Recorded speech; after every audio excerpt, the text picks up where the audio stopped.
बिस्मिल्लाहिर्रहमानिर्रहीम। अस्सलाम वालेकुम दोस्तों, आप देख रहे हैं प्रैक्टिकल लर्निंग विद शुएब और मैं हूं मोहम्मद शुएब और आपकी खिदमत में एक नई वीडियो के साथ हाजिर हूं।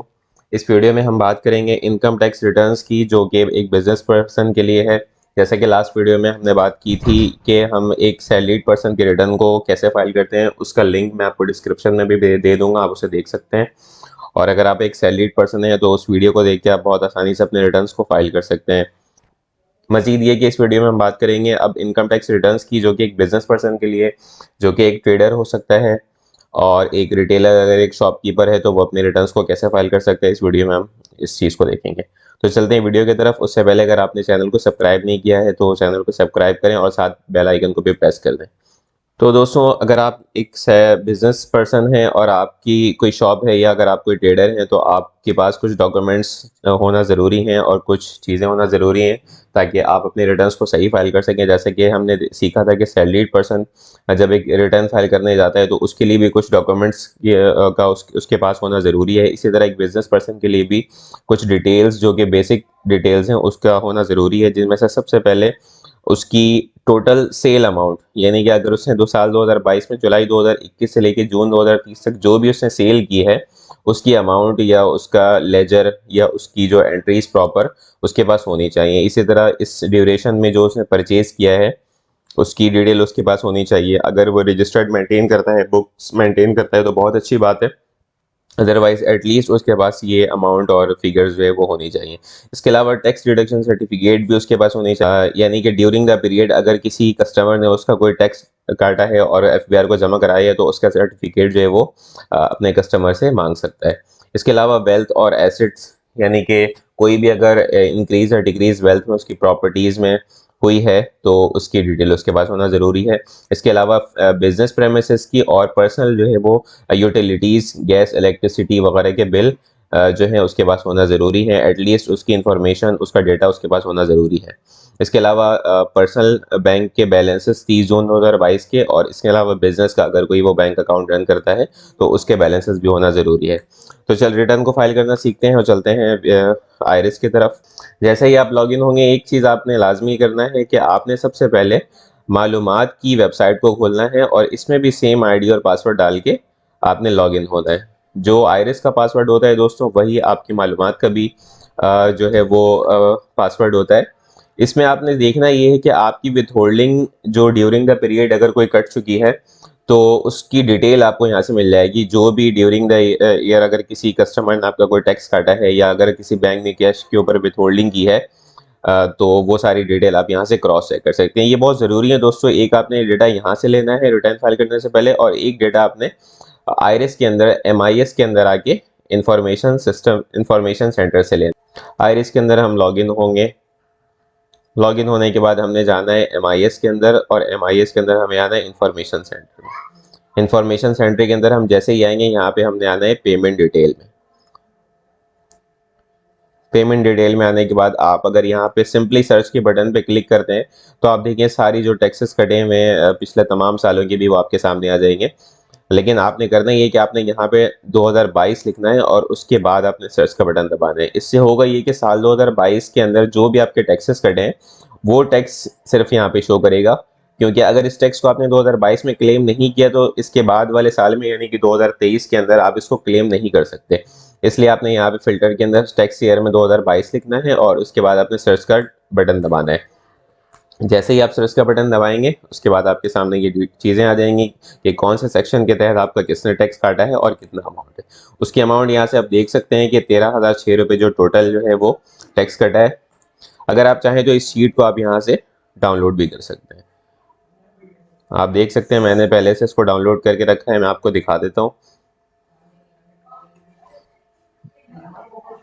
ये देखिए, यानी कि साल 2022 के अंदर टोटल जो है वो ये टैक्स 13,006 रुपये इस सेक्शन में किसी एक कस्टमर ने हमारा काटा है।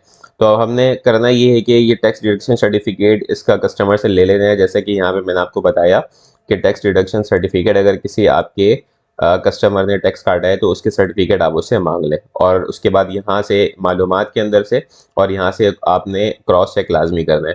अब चलते हैं रिटर्न फाइल करने की तरफ, इसको बंद करते हैं। इसके बाद हमने सबसे पहले देखना है कि अगर हमने ड्राफ्ट में कोई फाइल ओपन की हुई है पहले से, तो इसको हमने डिलीट कर देना है। जैसे कि हमने सैलरी पर्सन के लिए भी देखा था, पहले से वर्किंग मैंने की हुई थी, इस वजह से मैं इसको डिलीट कर दे रहा हूँ, आपके सामने फ्रेश वर्किंग कर रहा हूँ।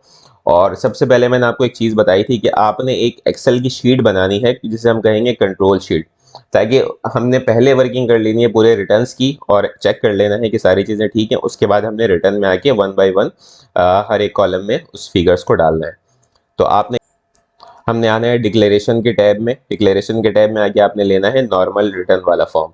जैसे ही आप इस फॉर्म को क्लिक करेंगे आपके सामने कुछ इस तरह का सीन आ जाएगा। आपने यहाँ पे डालना है टैक्स ईयर 2022 और आपने करना है इंटर। इंटर करने के बाद आपने उठाना है इसको। जैसे ही आप पिक करेंगे आपके सामने ये फॉर्म ओपन होके आ जाएगा। अब दोस्तों हम एक जो रिटर्न फाइल करने जा रहे हैं वो हम एक बिजनेस इंडिविजुअल की रिटर्न फाइल कर रहे हैं, यानी जिसकी सोर्स ऑफ इनकम जो है वो बिजनेस है।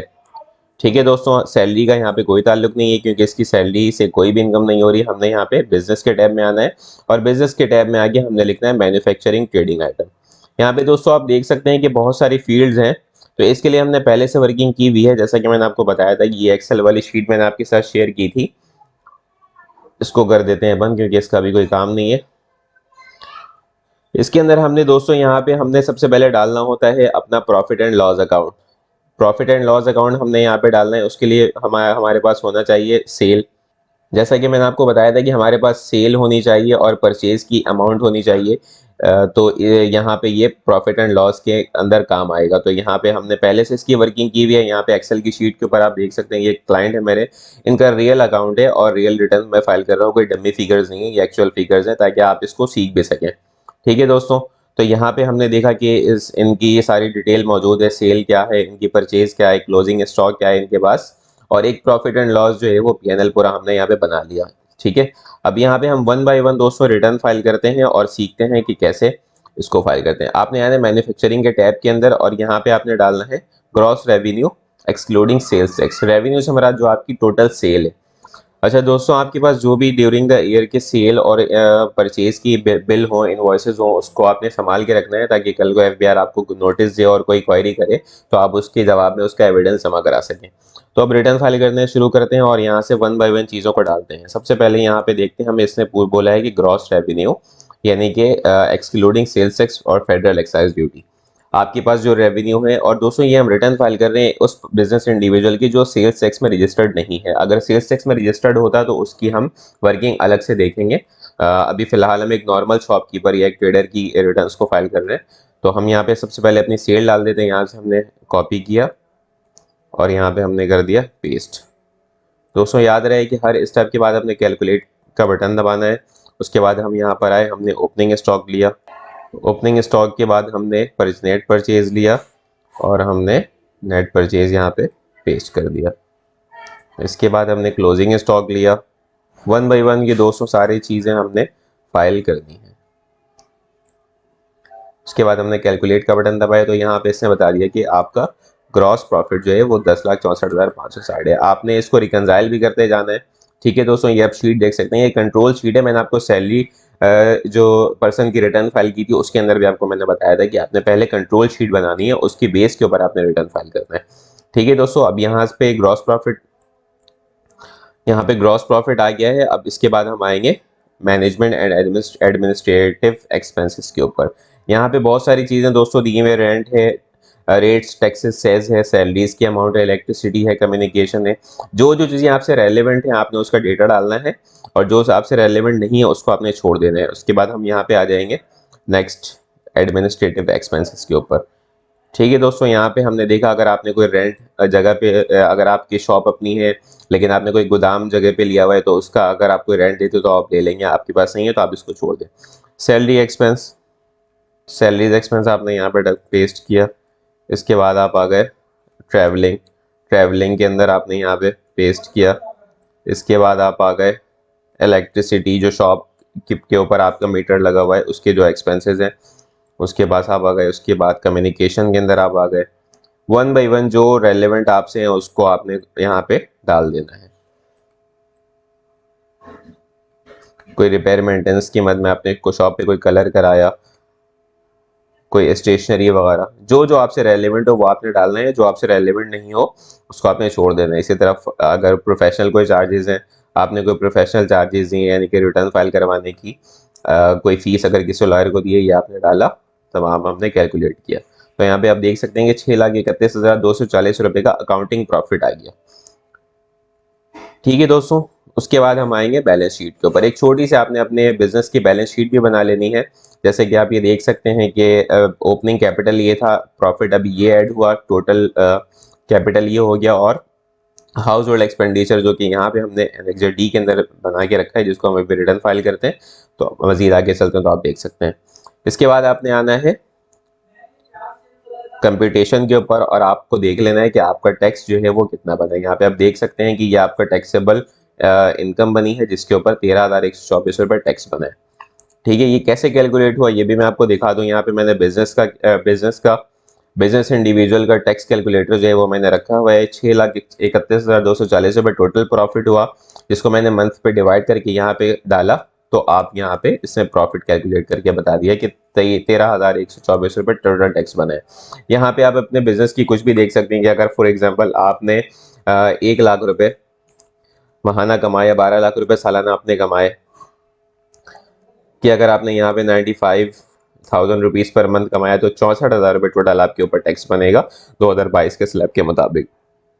फिलहाल हमें ये नहीं करना, हमने ये अपना टैक्स कैलकुलेट किया जो यहाँ पे हमारा इनकम आई थी इसकी बेस के ऊपर। तो हमारा जो टैक्स बना वो यहाँ पे FBR भी इस चीज़ को वेरीफाई कर रहे हैं कि 13,124 रुपये आपका टैक्स बना। अब दोस्तों हम आ जाते हैं पर्सनल एक्सपेंसेस की तरफ। यहाँ पे 1 बाई 1 अगर आप डालना चाहें तो बहुत अच्छी बात है। पहले जो हमने एक्सपेंसेस डाले थे दोस्तों यहाँ पे वो आप देख सकते हैं वो बिजनेस से रेलेवेंट है। जो बिजनेस का प्रॉफिट एंड लॉस आपने बनाया ये उससे रिलेट करता है। ठीक है, और ये जो अब मजीद हम यहाँ पे पर्सनल एक्सपेंसेस डाल रहे हैं ये अपनी पर्सनल एक्सपेंसेस डाल रहे हैं, जो घर के खर्चे हैं, जो जो चीज़ आपसे रेलेवेंट है। अगर आप 1 बाई 1 इन चीज़ों को डाल दें तो अच्छा है, लेकिन दोस्तों कोई भी डम्मी फिगर आपने क्लेम नहीं करनी, क्योंकि कल को FBR आपको अगर सवाल आपसे पूछे तो आपके पास उसका एविडेंस होना ज़रूरी है। इसलिए अगर आपके पास एक्चुअल बिल्स रखे हुए और उसकी फिगर्स आपको बिल्कुल पता है, आपने लिख के रखी हैं, तो उसको आप यहाँ पे क्लेम कर लें उन तमाम टैक्सेस को। अदरवाइज आप टोटल यहाँ पे अपना जो है वो other personal house hold expense के अंदर तमाम खर्चे आप डाल सकते हैं, ये भी एक्सेप्टेबल है। लेकिन हमने यहाँ पे वर्किंग की हुई है और यहाँ पे हमने 1 बाई 1 डालना है। हम इसको डालना शुरू करते हैं। ठीक है दोस्तों, ये व्हीकल रनिंग, ये तमाम वो खर्चे हैं दोस्तों जो हमने पर्सनल एक्सपेंसेस किए हैं उसके खर्चे हैं ये। ठीक है, इलेक्ट्रिसिटी का खर्चा, जो घर की रेजिडेंस आपकी है उसका, वाटर, 1 बाई 1 इनको हम डालते हैं। आप देखते रहें इसको। इस रिटर्न को देख के आप अब अगर छोटे ट्रेडर हैं तो आप नॉर्मली तो आप आसानी से अपने रिटर्न को फाइल कर सकते हैं। 1 बाई 1 हम डालते हैं सारे। रेजिडेंस की टेलीफोन के बिल जो है ये हो गया।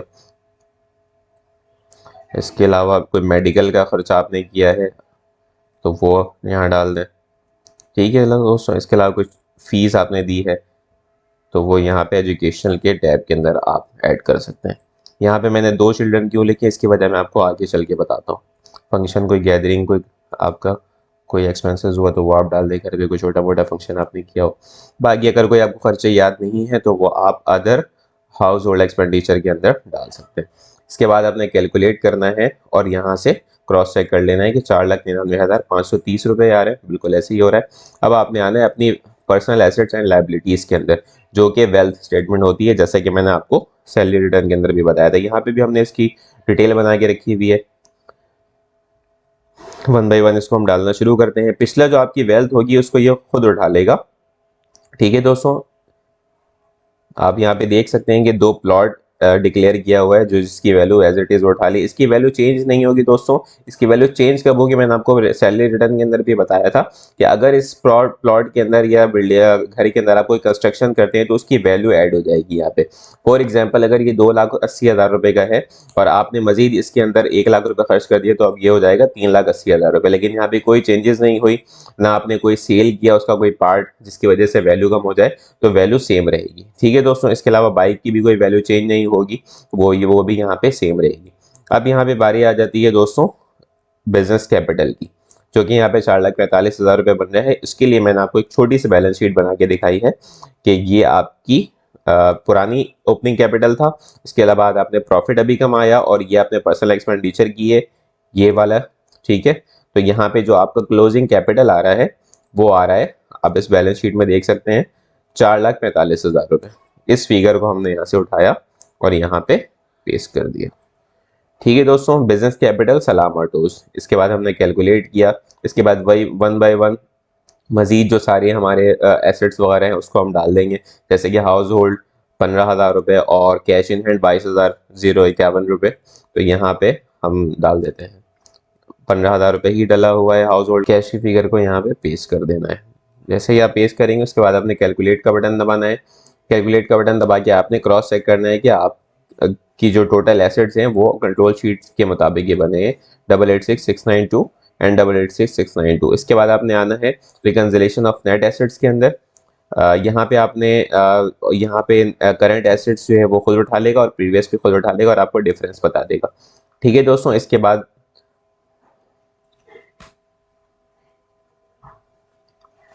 यहाँ पे करंट एसेट्स और प्रीवियस एसेट्स को वो खुद उठा के और डिफरेंस बता देगा कि 1,18,704 रुपये का जो है वो इंक्रीज हुआ है।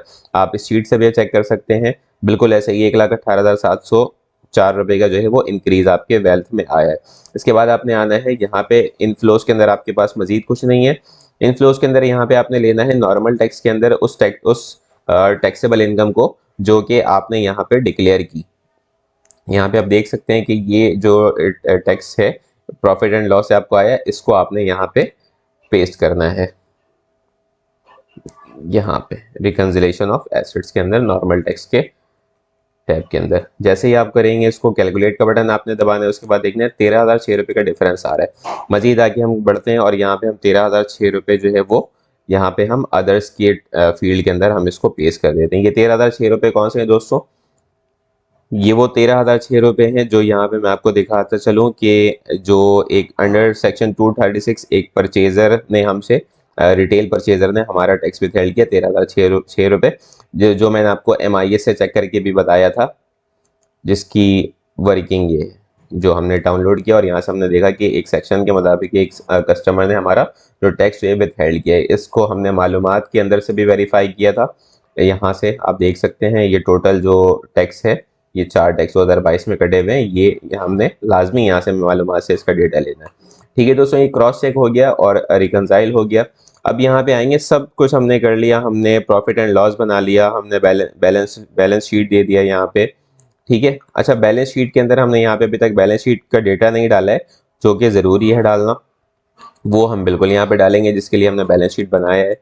हमने देखा कि हमारे पास क्लोजिंग स्टॉक है 4,10,700 रुपये का, जो कि ऑब्वियसली बैलेंस शीट का पार्ट है।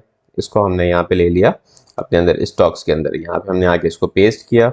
इसके अलावा मजीद कोई एसेट्स हमने देखा कि लाइट्स एंड फिटिंग है और फर्नीचर एंड फिक्सर 5 और 10 20,000 रुपये के। हम यहाँ पर आए और हमने यहाँ पे लिख दिया कि अदर एसेट्स जो है हमारे पास है वो 20,000 रुपये का है। इसके बाद हमने कैलकुलेट किया, टोटल 4,30,700 रुपये बन गए और मजीद 14,000 हमारे पास कैश है। तो हमने इन दोनों को सम किया और हमने 34,300 एक साथ ही लिख दिया अदर एसेट्स के अंदर। ठीक है, इसके बाद हमने कैलकुलेट किया तो 4,45,000 रुपये आ गए और बिल्कुल यही जो है वो हमारा कैपिटल बन रहा है। बैलेंस शीट आप जानते हैं कि दोनों साइड इक्वल होती है। यहाँ पे हमने इसको पेस्ट किया और यहाँ पे हमने इसको कैलकुलेट किया, ये भी इक्वल हो गया। ठीक है दोस्तों, हमने यहाँ पे प्रॉफिट एंड लॉस डिक्लेयर कर दिया, एडमिनिस्ट्रेटिव एक्सपेंसेस डाल दिए सारे, और इसके अलावा हमने बैलेंस शीट डाल दी और हमने पर्सनल एक्सपेंसेस को भी डाल दिया 1 बाय 1 करके, और पर्सनल एसेट्स एंड वेल्थ को भी हमने बना लिया, हमने रिकंसिलेशन को भी कर लिया। अब हम आएंगे कंप्यूटेशन की तरफ। जब हम कंप्यूटेशन के अंदर आएंगे टैक्स चार्जेबल के अंदर, तो यहाँ पे हम आएंगे कंप्यूटेशन के अंदर और इसके बाद हमने यहाँ पे देखना है कि हमारा टैक्स क्या बना। अब यहाँ पे हम देख सकते हैं कि हमारा जो बिजनेस प्रॉफिट आया है वो 6,31,000 रुपये का आया है, जिसके ऊपर 13,124 रुपये टैक्स बना है। इसके बाद हमने आना है एडजस्टेबल टैक्स के अंदर। एडजस्टेबल टैक्स के अंदर जब हम आएंगे तो हमने यहाँ पे वो तमाम टैक्सेस को क्लेम करना है जिसका आपके पास सर्टिफिकेट हो। यहाँ पे मैंने आपको बताया था कि टैक्स डिडक्शन सर्टिफिकेट या तो मोबाइल फ़ोन की बिलिंग के ऊपर विथहोल्डिंग होती है, मोबाइल कंपनी से वो अपने सिम्स के अगेंस्ट में जो टैक्स कटता है उसकी सर्टिफिकेट ले सकते हैं, या तो अगर आपका किसी कस्टमर ने जो है टैक्स काटा है ड्यूरिंग द पीरियड तो उसका सर्टिफिकेट भी आप लेके उसको यहाँ पे क्लेम कर सकते हैं। याद रहे दोस्तों, अगर इस साल का टैक्स है और आपने इस साल क्लेम नहीं किया तो वो नेक्स्ट ईयर क्लेम नहीं होगा। तो आपने लाजमी है कि तमाम सर्टिफिकेट कलेक्ट करके आपने इस टैक्स को जो है क्लेम करना है, ताकि आपका जो टैक्स बना है कंपटीशन के अंदर यहाँ पे एडमिटेड टैक्स बना है इसकी वैल्यू भी कम हो सके, या आपका रिफंड बने या टोटल ये जीरो हो जाए। तो अब हमने एडजस्ट करना है टैक्स को। हम यहाँ पे इस शीट से देख लें जो हमने MIA से डेटा निकाला। देखिए purchase by retailer under section 236 हमारा जो टैक्स कटा है वो कटा है 13,006 रुपये। ठीक है दोस्तों, यहाँ पर हम आएंगे अब टैक्स एडजस्टेबल टैक्स के अंदर हमने यहाँ पे देखना है कि हमारा सेक्शन कौन सा है। सेक्शन हमने देखा है यहाँ पे purchase by retailer under section 236, purchase by other retailers under section 236। देखें ये हमारा है जो हमारा टैक्स कट है, हमने यहाँ पे डाला 13,006 रुपये। इसके बाद हमने कैलकुलेट का बटन दबाया, कैलकुलेट का बटन दबाया तो यहाँ पे आ गया। ये वो सेक्शन है दोस्तों जो तमाम टैक्सेस आपके एक बिजनेस पर्सन के किसी न किसी मद में कर सकते हैं। यहाँ पे आप देख सकते हैं कैश विड्रॉल फ्रॉम बैंक, ठीक है। इसी तरह मोटर व्हीकल रजिस्ट्रेशन, तमाम इनकम टैक्सेस जो एडवांसेस कटते हैं उनको यहाँ पे क्लेम कर सकते हैं। यहाँ पे सेल्स टैक्स की वैल्यू आपने क्लेम नहीं करनी, ठीक है दोस्तों। यहाँ पे तमाम इनकम टैक्स आप क्लेम कर सकते हैं मगर आप सेल्स टैक्स क्लेम नहीं कर सकते। इसके अलावा अगर आपका मजीद कोई टैक्स कटा है फाइनल फिक्स के अंदर आप यहाँ पे उसको क्लेम कर सकते हैं, ठीक है। अगर आपका कोई आपने प्राइस बॉन्ड लिया हुआ था और उसके ऊपर आपका इनाम निकला और उसके ऊपर भी विथ होल्डिंग है तो वो यहाँ पे भी लग सकते हैं। बहुत सारे आपके पास हैं लेकिन जो आपसे रेलेवेंट नहीं है वो आपने नहीं डालना, ठीक है दोस्तों। यहाँ पे जब आपने टैक्स एडजस्ट कर दिया तो दोबारा आप कंपटीशन के अंदर आएंगे और यहाँ पे आपने कैलकुलेट का बटन दबाना है। आप जैसे ही कैलकुलेट का बटन दबाएंगे तो आप देख सकते हैं कि यहाँ पे with holding income tax advance adjust होने के बाद एडमिटेड अभी भी आपका बच रहा है 118 रुपये। इसका मतलब ये है कि 118 रुपये का चालान आपने बना के जमा कराना है, उसके बाद आपका जो है रिटर्न वो फाइल होगा। लेकिन दोस्तों मैं आपको यहाँ पे एक चीज़ अभी बताता चलूँ कि आपको मैं यहाँ पे मैं दिखाता हूँ डिडक्टेबल अलाउंसेस। डिडक्टेबल अलाउंसेस के अंदर आपने आना है और यहाँ पे आपने पर्सनल एक्सपेंडिचर्स के अंदर यहाँ पे आपने जो एजुकेशनल फीस अदा की है वो आपने डालनी है, वो आप डालेंगे। और यहाँ पे मैंने 2 चिल्ड्रन क्यों लिखा था, ये इसकी वजह यही थी कि 2 चिल्ड्रन हमने यहाँ पे शो करना है कि इन 2 बच्चों की फीस के मद में मैंने जो है वो ये पैसे अदा किए हैं। इसके ऊपर आपको होगा ये दोस्तों कि आपको मजीद जो है वो कुछ रिलीफ मिल जाएगा टैक्स के अंदर। यहाँ पे आप देख सकते हैं कि आपको इस पैसों के ऊपर टैक्स का रिलीफ मिल गया। अब दोबारा कंपटीशन के अंदर आप आएंगे तो यहाँ पे आपने कैलकुलेट करना है दोबारा से और यहाँ पे आप देख सकते हैं कि आपको इस टैक्स के अंदर रिलीफ मिल गया 3360 रुपये का। उसके बाद दोस्तों आप देखिए कि आपका जो रिफंडेबल बना वो 218 रुपये बन गई। यानी कि जब आपने अलाउंस को क्लेम कर लिया और आपने अपने टैक्सेबल इनकम को कम कर दिया तो आपका टैक्स भी कम बन गया जो कि 12,788 रुपये, और आपने ऑलरेडी एडवांस में 13,006 रुपये टैक्स कटवा दिए तो आपका रिफंडेबल बन गया, आपको मजीद कोई टैक्स पे नहीं करना। ठीक है दोस्तों, इस चीज़ को आपने सबसे लास्ट में करना है। तो आपने टोटल अपनी टैक्सेबल इनकम को लिख के उसके ऊपर टैक्स अप्लाई कर देना है। उसके बाद एंड में आपने यहाँ पे आके डिडक्टेबल अलाउंस के अंदर आपने आना है और यहाँ पे आपने एजुकेशनल फीस और बच्चों की तादाद लिखनी है। उसके बाद कैलकुलेट का बटन दबाना है तो आपको यहाँ पे मजीद कुछ थोड़ा सा रिलीफ मिल जाएगा। ये सबसे लास्ट में करना है आपने। इसके बाद आपने आना है वेरिफिकेशन की तरफ, क्योंकि आपने एडमिटेड तो आपका बना नहीं है। अगर आपका एडमिटेड चालान बना होता तो उसका लिंक मैं डिस्क्रिप्शन में दे दूंगा, आप उसको देख के मजीद चालान अपने कैसा बनाना है और ख़ुद उसको रिटर्न उसके बाद कैसे फाइल करना है वो आप पिछले वीडियो में देख चुके हैं, उसका लिंक मैं डिस्क्रिप्शन में दे दूंगा। ठीक है, इसके बाद आपने आके वेरीफाई करना है यहाँ पे। ठीक है, इसके बाद आपने एट्रीब्यूट के अंदर आना है। एट्रीब्यूट के अंदर आगे अपने एक बिजनेस सेक्टर के अंदर आपने एक यहाँ पे लिखना है ट्रेडर, क्योंकि एक ट्रेडर का रिटर्न फाइल कर रहा हूँ मैं। और इसके अंदर आप क्या जो भी आपसे फील्ड से रिलेटेड उसमें आ जाना है, अदरवाइज आपने इसको सिलेक्ट करना है। ये जस्ट एक फॉर्मेलिटी है दोस्तों। ठीक है, इसके बाद आपने सेव करना है और अपने रिटर्न को सबमिट कर देना है। तो अगर आपको वीडियो पसंद आई तो चैनल को लाइक करें और सब्सक्राइब करना ना भूलें और साथ ही बेल आइकन का जो बटन है उसको भी प्रेस कर दें। मुलाकात होगी अगली वीडियो में इंशाल्लाह, जिसके अंदर हम जो है वो डॉक्टर्स की रिटर्न्स को सीखेंगे और मज़ीद जो दूसरे रिटर्न्स हैं उनकी भी हम बात करेंगे। अल्लाह हाफ़िज़।